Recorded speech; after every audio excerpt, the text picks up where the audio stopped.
honest with you, cost of production is not easy. You have to buy raw materials, you have to buy packaging materials, you have to even consider the cost of even transporting the raw materials of which you purchased down to your production site. Even the workers that work for you, you also have to pay them. That is why I produce my own foaming booster used in all my productions myself. So here is a demonstrative video of how I make my bulk commercial foaming booster that I use in making most of my products. As I deal in making home care cleaning products and also industrial cleaning products, I do make use of a lot of foam boosters, be it in my commercial laundry soaps or even in liquid detergent. So the first thing first, you have to make sure you have on your list is Texapon gel. This is what I have inside this bucket. The Texapon gel is the primary foaming agent that will be used in making this foam booster, and I will be using a total of 1.5 kg of Texapon gel. Some of us may be calling it SLESES depending on where you are staying. There is Texapon gel N70, N30 and the rest, but this is N70 because it gives a more viscous product finishing afterwards. And now I'll be combining it with my second foaming agent. This is my secondary foaming agent. This is known as sulfonic acid. It is also known as LABSA, linear alkyl benzene sulfonic acid, and I'm making use of 1.5 kg of sulfonic acid. So we are going to combine these two foaming agents together, make it very creamy before we can activate it. The aim of this foaming booster is to help to activate this foaming agent known as sulfonic acid so that it can be in its active stage. When you buy your sulfonic acid from the market, it is not yet activated. It is not yet, although it's a surfactant, but not yet fully classified as one. You will have to activate it with an alkali. The best alkaline you can use is caustic soda. When this acid and caustic soda react together, they cause a neutralization reaction. I don't want to bore you with all this chemistry, but the presence of caustic soda in this particular formula, in this particular production we are making, is to help you to neutralize the acidity in your sulfonic acid, thereby making it available as a detergent in all the productions you are making. Now, if you have a production, be it liquid soap or bar soap, that you wish to actually improve the foaming ability of it, you can actually make this and set aside. I'm making it as a bulk quantity for those of us who have a mini factory that wouldn't want to be doing it as in a liter quantity or 2 liters quantity. Now here, what I have here is 240 grams of caustic soda, which I dissolved in 2 liters of water. Go ahead and combine this your lye solution that you've already dissolved into water, into the mixture of the surfactants. It doesn't matter if the caustic soda solution has cooled down or not. The temperature doesn't really matter. Just dissolve and add it in and then combine.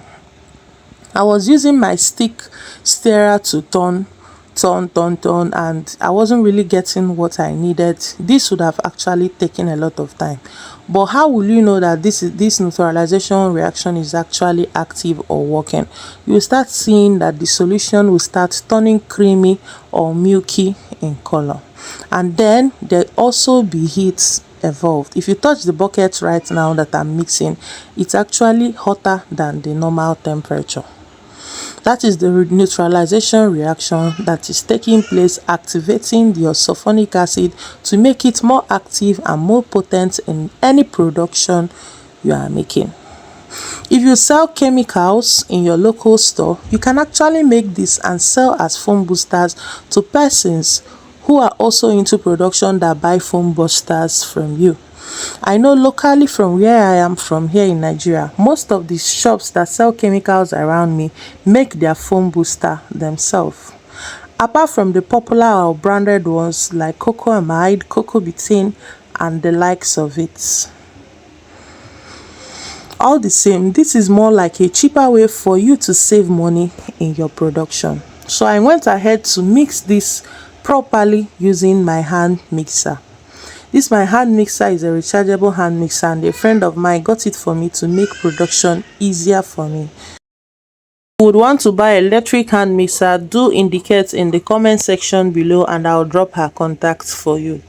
Meanwhile, let's proceed. Once you have gotten to this stage, add in the rest of the water needed for this production, and I'm using an extra 10 liters of water. So what I added was 5 liters of water twice to make it 10 liters. So in total, what is the quantity of water that I used? Can you take a guess? It is 12 liters of water. I used 2 liters to dissolve the caustic soda that was used in the neutralization reaction. Then I also added an extra 10 liters of water. Once you are done, set it aside. Your foaming booster is ready and you can make use of it. By the next day, it will be clearer. What I did now was just to decant a little bit. I'll be adding it in what I'm making next. So inside this blue bucket here, I was about to make bar soap, a cold process bar soap. My lye has cooled down, so into it I added my foam booster and my silicate, and that is it. You can just use it and make your bar soap production, and you have a soap that is foamier than ever. I'm not saying that the soap you are making does not foam or wouldn't foam if you don't have foam booster in it. That is not what I'm saying. It's just that some people in the market want a soap that foams highly, almost 100% bubbly. So you can see I added it into my lye solution that is already cooled down before I can introduce it into my water, into my oil. Now, I hope you can see very well that it would not make your soap batter to separate or float or bring out oil. You can see it very well that immediately I introduce my lye solution into my oil that is containing the foam booster, that everything was as fluidy as it's supposed to be. I'm making use of palm kernel oil to make this soap, and you can see how the texture is. I just want you to actually see. This part of this video is not supposed to be included here, but some persons normally ask me, this foam booster you are making, BamGlam, what is it used for? How can someone use it? If you are not into bulk production, you may not know the use of it, or you may not even need it if you are buying foam booster from the market.